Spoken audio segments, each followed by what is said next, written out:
கர்த்தராகிய இயேசுவின் இனிமையுள்ள நாமத்தில் நான் உங்களை வாழ்த்துகிறேன், வரவேற்கிறேன். நாடுகளில் தேவனுடைய வார்த்தையுமாய் உங்களோடு கூட ஆயிருக்க தேவன் கிருபை செய்திருக்கிறார். அவர் உண்மையான தேவனும் நம்மை ஆசீர்வதிக்கிறவருமாய் அவர் நம்மோடு கூட இருக்கிறார். ஹல்லேலூயா. கர்த்தர் நம்மை ஆசீர்வதித்து ஓரோ நாளும் வழி நடத்துவார். நாம் ஜெபிக்கலாம். பரிசுத்த பிதாவே, ராத்திரி வேளையிலப்பா உம்முடைய பிரசனத்துக்கு நேராய் கடந்து வர நீர் எங்களுக்கு கிருபை செய்ததுக்காக ஸ்தோத்திரம். ஆண்டவரே, இந்த நாடுகளிலும் நாங்கள் ஒரு மனதோடு உம்முடைய பாதத்தில் அமர்ந்திருக்க நீர் எங்களுக்கு கிருபை செய்ததுக்காக ஸ்தோத்திரம். வந்திருக்கிற ஓரோ மக்களையும் நீர் ஆசீர்வதித்து பலப்படுத்தி வழி நடத்துதற்காக ஸ்தோத்திரம். எல்லா இந்த மக்களையும் கர்த்தரையும் உடைய கரத்தில் ஒப்பு கொடுக்கிறேன். ஓரோ மக்களிட மேல் தெய்வீக பிரசன்னம் இறங்கி வரப்படட்டும், ஆசீர்வாதத்தால் நிரப்பட்டும். ஆண்டவரே, தெய்வீக கிருபையோட தெய்வீக தரிசனத்தோட ஆசீர்வாதத்தோட இந்த மக்கள் முன்னாடி கடந்து வர நீர் கிருபை செய்ததுக்காக ஸ்தோத்திரம். இனியும் அநேக மக்கள் வர வேண்டி இருக்கிறார். எல்லா மக்களையும் நிறைவேற்ற நேரத்தில் கொண்டு வருவதற்காக ஸ்தோத்திரம். ஆண்டவரே, எங்களை முற்றிலும் தாழ்த்தி ஒப்பு கொடுக்கிறேன். நீர் பரிசுத்தராய் உண்மையுள்ளவராய் எங்களை வழி நடத்துபவராய் எங்களோடு கூட இருக்குதற்காக ஸ்தோத்திரம். எங்களை முற்றிலும் தாழ்த்தி ஒப்பு கொடுக்கிறேன். வசனத்துக்கு நேராய் நாங்கள் கடந்து செல்லுகிறார். தேவனே, உம்முடைய தெய்வீக பிரசனம் எங்களோடு கூட இருக்கட்டும். இயேசுவின் நாமத்தில் தரபிதாவே, ஆமென், ஆமென். கர்த்தர் நம்மை ஆசீர்வதித்து வழி நடத்துத நல்ல தகப்பனாய் இருக்கிறார்.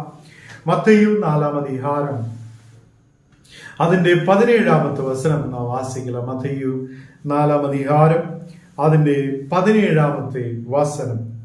അതുമുതൽ യേശു மனத்திரும்புங்கள், பரலோக ராஜ்யம் சமீபித்திருக்கிறது என்று பிரசங்கிக்க தொடங்கினார். இங்கே நாம் வசனத்தில் பார்க்கும்போது இயேசு மன திரும்புங்கள் என்று சொல்லி அவர் பிரசங்கிக்கிறதை நாம் இங்கே பார்க்கிறது.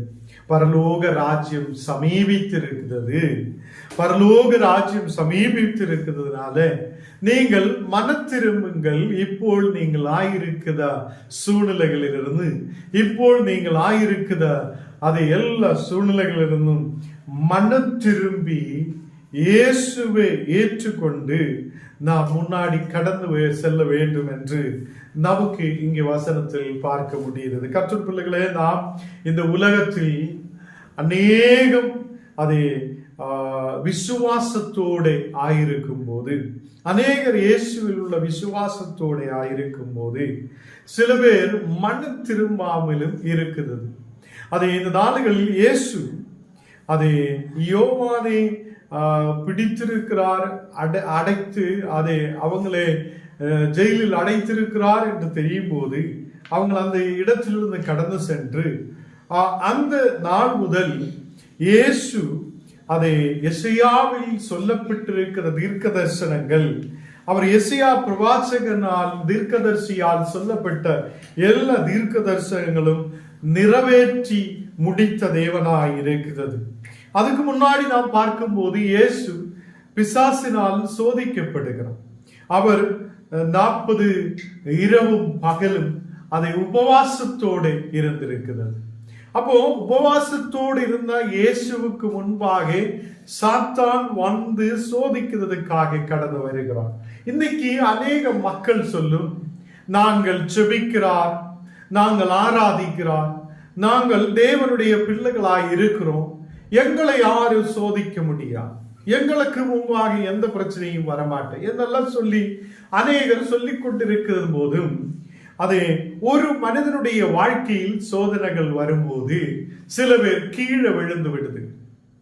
சில மனித வாழ்க்கையில் பிரச்சனைகள் ஏறி வரும்போது, ஏன் ஆண்டவரே எங்களுக்கு குடும்பத்தில் இப்படி ஒரு பிரச்சனை என்று சொல்லி விசுவாசத்தில் இருந்து பின்னாடி போகுது அநேகரை நாம் பார்க்கிறோம்.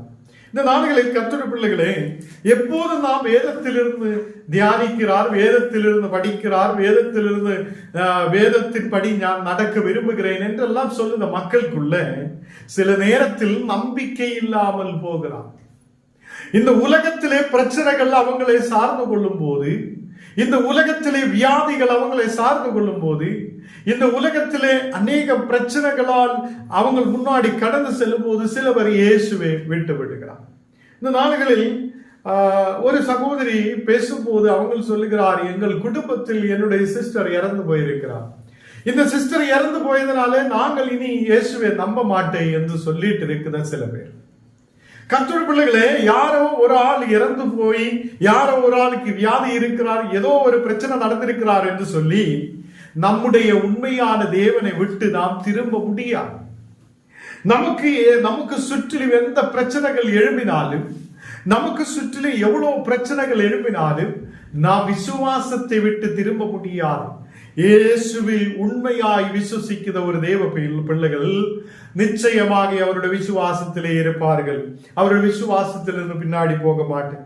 நமக்கு சுற்றிலும் எவ்வளவு பிரச்சனைகள் வரட்டும், எவ்வளவு வியாதிகள் சூழ்ந்து கொள்ளுந்த சூழ்நிலைகள் இருக்கட்டும், அந்த நேரத்திலும் தேவன் என்னோடு கூட இருக்கிறார் என்றும், தேவன் என்னை வழி நடத்துவார் என்றும், தேவன் என்னை முன்னாடி நடத்துவார் என்றும் நாம் விசுவசிக்கட்டும். ஹல்லேலூயா. கர்த்தர் நம்மை வழி நடத்துபவராய் இருக்கிறது. ஹல்லேலூயா. இங்கே 18வது வசனத்தில் வாசிக்கும் போது, இயேசு கலீலியா கடலோரமாய் நடந்து போகையில் மீன் பிடிக்கிறவர்களாயிருந்த 2 சகோதரராகிய பேதரு என்னப்பட்ட சீமோனும் அவன் சகோதரன் அந்திரியாவும் கடலில் வலை போட்டுக் கொண்டிருக்கிறது போது அவர்களை கண்டு இயேசு இப்போ பேதருவையும் அவருடைய சகோதரன் அந்திரியாவையும் அதை ஆண்டவர் பார்க்கிறார். இயேசு பார்க்கும் போது இவங்களோட வேலை என்ன? இவங்கள் மீன் பிடிக்கிற வேலைதான். இவங்கள் காலையிலே எழும்பி கடலோரத்தில் கடந்து சென்று மீன் பிடிக்கிற மக்களாய் இருந்திருக்கிறோம். இவங்கள் 2 சகோதரங்கள், பேதரும் அந்திரியாவும். கர்த்தருடைய பிள்ளைகளை, இவங்களை இயேசு பார்க்கும் போது அவர் சொல்லுகிறார், என் பின்னாலே வாருங்கள், உங்களே மனுஷர்களை பிடிக்கிறவங்களாக்குவேன் என்றார். கர்த்தர் இந்த சீமோனையும் அந்திரியாவையும் பார்க்கும் போது நீங்கள் என் பின்னாலே வாருங்கள் என்று சொல்லி இருக்கிறது. இன்னைக்கு என்னையும் உங்களையும் கர்த்தர் கூப்பிடும் போது, எனக்கு வேலை இருக்கிறார், எனக்கு படிக்க போனோம், நான் அங்கே எனக்கு வேலை இருக்குது விட முடியாது, எனக்கு அந்த பக்கம் பேங்க்ல வேலை இருக்குது, எனக்கு அங்க வேலை இருக்குது, இங்க வேலை இருக்குது, நான் வர முடியாது என்று சொல்லுதவன் உண்மையான ஊழியக்காரன் அல்ல. உண்மையா கர்த்தருக்கு பின்னாலே செல்லுதவன் அல்ல. இன்னைக்கு அநேக ஊழியக்காரை பார்க்கும் போது அவங்க வேலைக்கு போகிறார், பெட்ரோல் பம்பில் நிற்கிறார், அவங்க அங்க போகிறார், இங்க போகிறார், வேலைகள் செய்கிறார். இப்படிப்பட்ட சில ஊழியக்காரர்களும் இருக்குது. அப்போ தேவன் கூப்பிடும் போது இவன் பிடித்திட்டு இருந்த மீனை பிடிக்கிற வேலையை விட்டு, அவனுடைய வள்ளத்தை விட்டு, அவனுடைய அதை வலைகளை விட்டு, அவனுடைய அதை எல்லா வேலைகளையும் விட்டு அவன் இயேசுவுக்கு பின்னாலே இந்த சீமோனும் அந்திரியாவும் கடந்து செல்லுகிறார். ஹல்லேலூயா. கர்த்தருடைய பிள்ளைகளே, தேவன் நம்மை கூப்பிடும் போது, தேவன் நம்மை அழைக்கும் போது, நாம் இந்த உலகத்தில் அதை எப்படி மீன் பிடித்துட்டு இருக்கிற வேலையில் இருக்கிறவன், நான் கர்த்தருக்கு பின்னாலே செல்லுகிறேன், மீன் பிடித்துட்டு இருக்கலாம் என்று சொல்லுவது இல்லை. அவன் அந்த மீன் பிடிக்கிற வேலையை விட்டு இயேசுவுக்கு பின்னாலே கடந்து செல்லுகிறான். நாளைக்கு என்ன ஆகும்? இயேசுவுக்கு பின்னாலே கடந்து சென்றுட்டு எனக்கு நாளைக்கு என்ன ஆகும், எனக்கு எப்படி சாப்பிட முடியும், எனக்கு எப்படி கிடைக்குவான், எப்படி நன்மை கிடைக்கும் என்றொன்றும் இந்த சீமோனும் அந்திரியாவும் எதிர்பார்த்தது இல்லை. இயேசு கூப்பிட்டு இருக்கிறார், அவருக்கு பின்னாலே செல்ல அதை இந்த 2 சகோதரங்களும் புறப்பட்டிருக்கிறது. இன்னைக்கு அநேக மக்கள் ஊழியத்துக்கு புறப்படுகிறேன் போகிறேன் என்று சொல்லி அவங்க இந்த உலகத்திலே சில வேலைகளில் பார்க்கப்படும் போது முன்னாடி போக முடியாத சூழ்நிலைகளில் இருக்கிறது. கர்த்தர் கொண்டு போக விரும்புத அந்த ஊழியங்களில் அவங்களுக்கு முன்னாடி கடந்து செல்ல முடியாது இருக்கிறது. தேவ பிள்ளைகளே, என் பின்னாலே வாருங்கள், நான் உங்களை மனுஷர்களை பிடிக்கிறவங்களாக்கும் என்று கர்த்தர் சொல்லி இருக்கிறது. அப்போ சீமோனையும், அதே பேதரு என்பப்பட்ட சீமோனையும் அந்திரியாவையும் இயேசு கூப்பிடும் போதே, நீங்கள் என் பின்னாலே வாருங்கள், உங்களே மனுஷர்களை பிடிக்கிறவங்களாக்குவேன் என்று சொல்லி இருக்கிறது. அவங்கள் பிற்காலங்களில் இயேசு அதை இந்த உலகத்தில் ஊழியங்களை முடித்து மரித்து அடக்கம் பண்ணப்பட்டு உயிர் தெழும்பி அவர் உயிரோடு பரலோகத்திலே எடுக்கப்படுவது வரைக்கும் இந்த சீமோனும் அந்திரேயாவும் இயேசுவோடு கூட இருக்கிறது. அவங்கள் தேவனுடைய வார்த்தையை அதுக்கப்புறம் அவர் பரலோகத்தில் ஏறும்போது இந்த அந்திரேயாவும் சீமோனும் எல்லாம் தேவனுடைய ஊழியத்தை நல்லபடி செய்கிறது. அவருடைய ராஜ்யத்தை குறித்து பிரசங்கம் பண்ணி கொண்டிருந்தது. அவருடைய வல்லமையை குறித்து பிரசங்கம் பண்ணி கொண்டிருந்தது. அவருடைய அதை தேவனுடைய பரலோக ராஜ்யத்தை குறித்து அவங்கள் அதை நல்ல வல்லமையோடு அநேக கிராமங்கள் பட்டணங்களில் தேவனுடைய ஊழியங்களை செய்து அநேக மனுஷர்களை பிடித்திருக்கிறவங்களாய் மாற்றப்பட்டிருக்கிறது. தேவ பிள்ளைகளே, ஊழியம் என்று சொல்லும் போது நான் வயசாகட்டும் வேலையெல்லாம் செய்து சொத்து சொரூபிச்சு இந்த உலகத்தில் எல்லாவற்றையும் நேடி நல்ல நல்ல வசதியோடு இருந்ததுக்கு அப்புறம் ரிட்டையர்ட் ஆயதுக்கு அப்புறம் நான் கடந்து சென்று ஊழியம் செய்யலாம் என்று நினைத்தால் அது ஊழியம் அல்ல.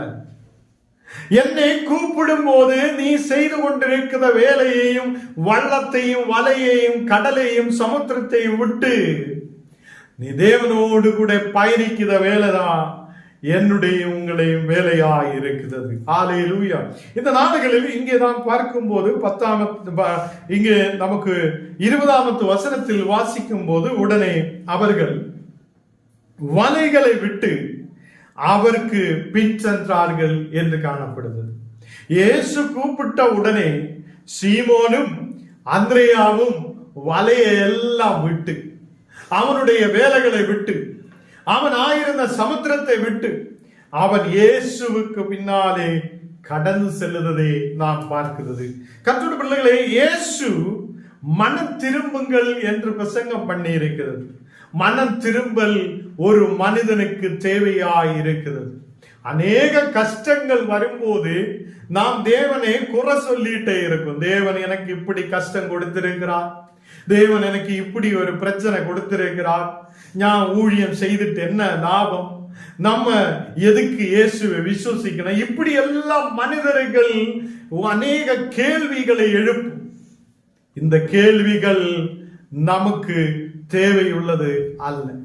நாம் விசுவாசத்தில் இருக்கிற பிள்ளைகளாய் இருக்கும் போது தேவன் என்னை எப்போதும் வழி நடத்துவார் என்றும் கர்த்தர் என்னை எப்போது நடத்துவார் என்றும் அவர் ஒருபோது என்னை கைவிட மாட்டேன் என்றும் நான் நம்பிக்கையுள்ளவங்களாய் இருக்கட்டும். இந்த நாடுகளில் மனம் திரும்பல் ஒரு விசுவாசியாய் இருக்கிற எனக்கும் உங்களுக்கும் தேவையாய் இருக்கிறது.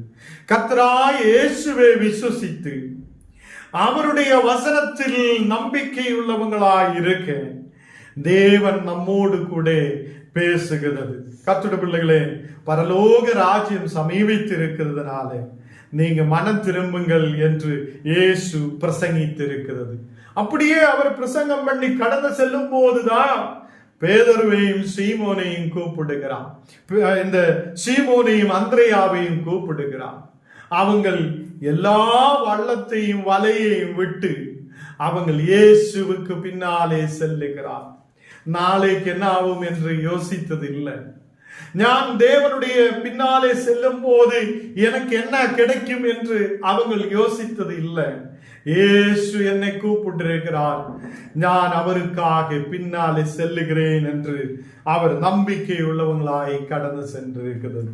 21 வசனம் வாசிக்கும் போது அவர் அவிடம் விட்டு போகையில் வேற 2 சகோதரர் ஆகிய செபதியுடைய மகன் யாக்கோபும் அவன் சகோதரன் யோவானும் தங்கள் தகப்பன் செபதியுடைய படவிலிருந்து தங்கள் வலைகளை பழுது பார்த்து கொண்டிருக்கும் போது அவர்களை கண்டு அவர்களையும் அழைத்தார்கள் என்று காணப்படுகிறது. இயேசு அவிடம் விட்டு முன்னாடி கடந்து செல்லுகிறார். சீமோனையும் அந்திரேயாவையும் கூப்பிட்டதுக்கு அப்புறம் இயேசு அவிடம் விட்டு கடந்து செல்லுகிறது. அப்போ அந்த இடத்திலிருந்து போகும்போது அங்கே வேற 2 சகோதரங்களை பார்க்கிறது. அந்த 2 சகோதரர்களை பார்க்கிறது யோவானும் அதை யாக்கோபும் 2 பேரையும் இயேசு அழைக்கிறார். நீங்களும் என் பின்னாலே கடந்து வாருங்கள் என்று சொல்லுகிறது. கர்த்தருடைய பிள்ளைகளே, உடனே அவர்கள் படவையும் தங்கள் தகப்பனையும் விட்டு அவருக்கு பின் சென்றார்கள் என்று காணப்படுகிறது. அப்போ இங்கே செபதியுடைய மகனாய யாக்கோபையும் யோவானையும் இயேசு கூப்பிடும் போது, நீ வா என்று சொல்லும் போது, உடனே அவர்கள் படவையும் என்று சொல்லிய மீன் பிடிக்கிற வேலையையும் படவையும் வள்ளத்தையும் வலையையும் எல்லாவற்றையும் விட்டு தகப்பனையும் விட்டு அவங்கள் இயேசுவுக்கு பின் சென்றார்கள் என்று காணப்படுது. அப்போ ஊழியத்துக்கு போகிறேன், நான் தேவனுடைய வார்த்தை கேட்கிறேன், தேவனுக்காக நிற்குவேன், கர்த்தருக்காக முன்னாடி போகுவேன் என்றெல்லாம் சொல்லுதவங்கள் இன்னைக்கு யாரும் இப்படி முன்னாடி போகிறது இல்லை. நமக்கு செய்த வேலைகளே செய்து முன்னாடி போகலாம், நம்ம செய்த மாதிரி முன்னாடி போகலாம் என்னெல்லாம் நினைத்து இந்த உலக பிரகாரமான புத்தியோட நாம் தேவனுடைய ஊழியம் செய்ய முடியாது. கர்த்தராகிய இயேசு மனம் திரும்புங்கள் என்று சொல்லி இருக்கிறார். இந்த நாளுகளில் ஞானும் நீங்களும் ஒரு மனம் திரும்பலோட தேவனுக்கு பின்னாலே கடந்து செல்லட்டும். கர்த்தர் நம்மை அழைக்கிறது என்றால், கர்த்தர் நம்மை கூப்பிடுறது என்றால், ஞானும் நீங்களும் அதை அவருக்கு பின் செல்ல வேண்டும். அவரு நம்மை அழைக்கும் போது அவரை பின் செல்ல வேண்டும். இங்கு யோவானும் யாக்கோபும் தன் தகப்பனை விட்டு படவை விட்டு அவங்கள் அது இயேசுவுக்கு பின்னாலே கடந்து செல்லுகிறது.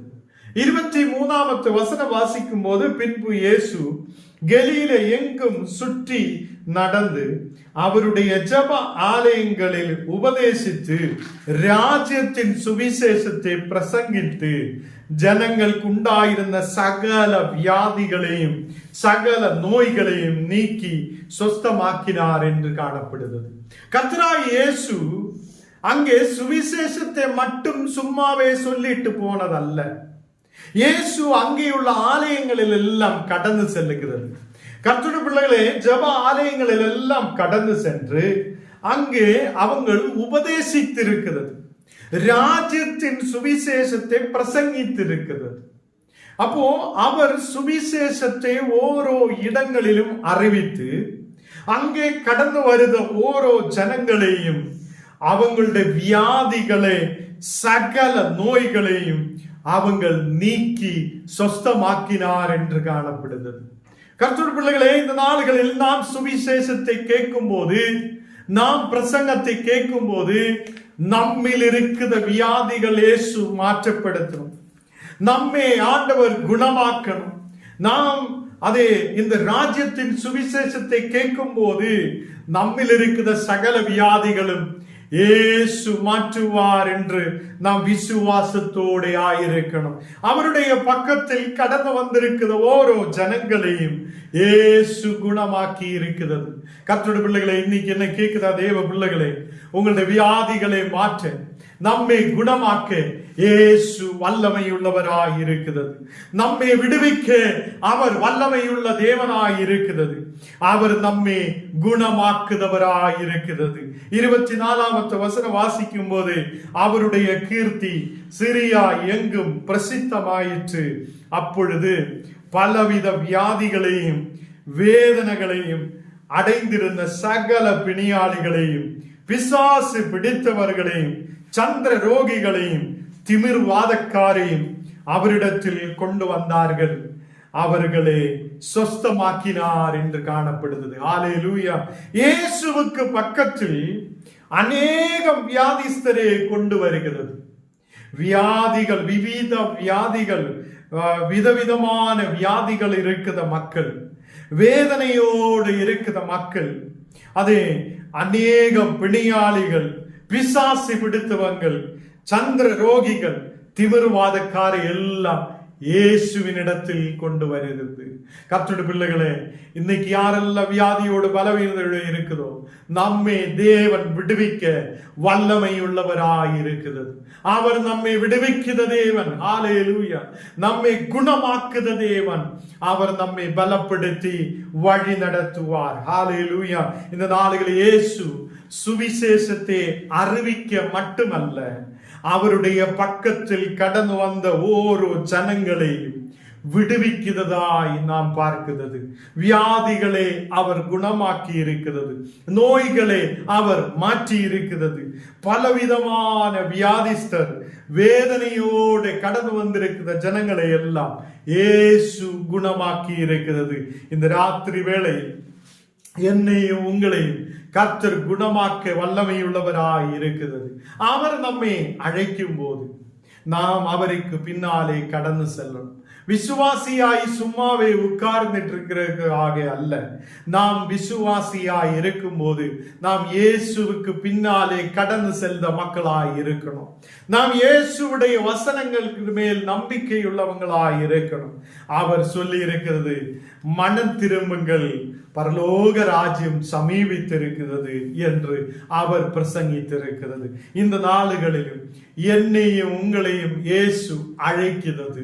அவருடைய ராஜ்யம் சமீபித்திருக்கிறதுனால ஞானும் நீங்களும் மன திரும்புதலின் பிரசங்கத்தை பிரசங்கிக்கிறதுக்காக, அநேகருக்கு முன்பாக சாட்சியோடு நிற்கிறதுக்காக தேவன் என்னையும் உங்களையும் அழைக்கிறது. கர்த்தர் நம்மை அழைக்கும் போது நாம் எல்லாவற்றையும் விட்டு கர்த்தருக்கு பின்னாலே கடந்து செல்லும் போது தேவன் அவருடைய அதை ஊழியங்களை நம்மை பயன்படுத்துவார். தேவனே, பரிசுத்த பிதாவே, இந்த ராத்திரி வேளையில் அப்பா உம்முடைய தெய்வீக பிரசனத்தால் நீர் எங்களை நிரப்புத கிருபைக்காக ஸ்தோத்திரம். இந்த ராத்திரி வேளையில் அப்பா நீர் எங்களோடு கூட இருந்து வழி நடத்து. இன்னைக்கு கடந்து வந்திருக்கிற ஓரோ மக்களையும் நீர் ஆசீர்வதித்து பலப்படுத்தி வழி நடத்துத கிருபைக்காக ஸ்தோத்திரம். சகலவித வியாதிகளை குணமாக்கிய தேவன், சகலவித நோய்களை மாற்றின தேவன், வேதனைகளை மாற்றின தேவன், இந்த நாடுகளில் கர்த்தாவே எல்லா பிசாசின் கிரியைகளை அழித்து வியாதிகளை எரித்து மாற்றி இன்னைக்கு நீர் எங்களை குணமாக்குத கிருபைக்காக ஸ்தோத்திரம். உம்முடைய தெய்வீக பிரசனம் எங்கள் மேல் ஊற்றப்படுத கிருபைக்காக ஸ்தோத்திரம். தேவனே, நீர் எங்களை ஆசீர்வதித்து வழி நடத்தும். உம்முடைய வசனத்துக்காக ஸ்தோத்திரம். ஓ, பரலோக ராஜ்யம் சமீபித்து இருக்கிறது, மனம் திரும்புங்கள் என்றுள்ள அந்த வசனத்தை நீர் எங்களோடு கூட பேசி இருக்கிற கிருபைக்காக ஸ்தோத்திரம்.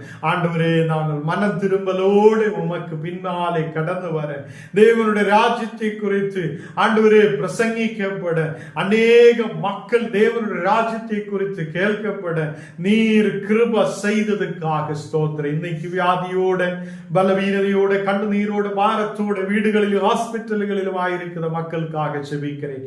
தேவனை ஒவ்வொரு மக்களையும் நீர் தொட்டு குணமாக்குத கிருபைக்காக ஸ்தோத்திரம்.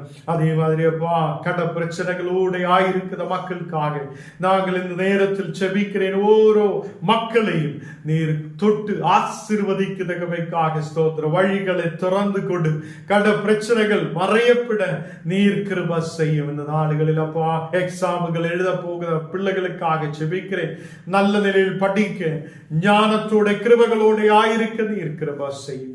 எங்களை முற்றிலும் தாழ்த்துகிறேன், ஒப்பு கொடுக்கிறேன் இயேசுவின் நாமத்தில் தரபிதாவே, ஆமென். என் ஆத்மாவே கர்த்தரே ஸ்தோத்திரி, என் முழுள்ளமே பரிசுத்த நாமத்தை ஸ்தோத்திரி. என் ஆத்மாவே கர்த்தரே ஸ்தோத்திரி, கர்த்தர் செய்த சகல உபகாரங்களும் மறவாதே. ஆமென்.